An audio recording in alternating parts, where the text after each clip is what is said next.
Doan does it again. I titled my review of Doan's Lady Sunshine, Cinematic, and my review of her The Summer List, The Boys of Summer, and I can tell you that despite the few years away, Doan has not lost a single step in her storytelling.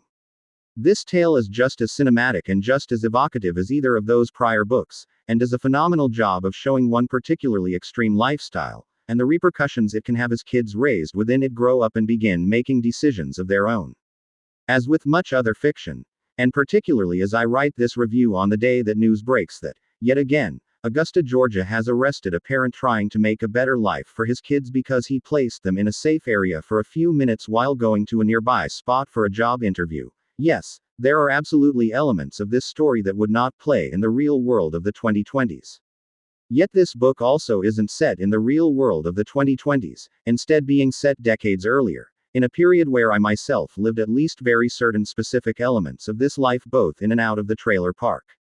Identifying which elements goes into spoiler territory, but suffice it to say that it involves what was truly a common practice among working class families of prior eras, even if it may be criminalized by Karens and bureaucrats today. Still, even with these elements taken as the fiction they are, the story they work to show is itself quite powerful indeed, and Doan truly does an excellent job of showing how halcyon days may not have been as perfect as were remembered, and perhaps we didn't know all that we thought we did in those days either.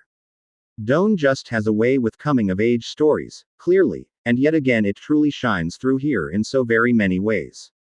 Come for the beautiful, evocative prose that captures the best of what I imagine to be, having never actually experienced it, the California summers, both back in the 80s and again in the early 2000s. Stay for the all-too relatable story of children confronting what they think they know about their own childhoods and all the family dynamics this brings forth in adult children dealing with their parents. Very much recommended.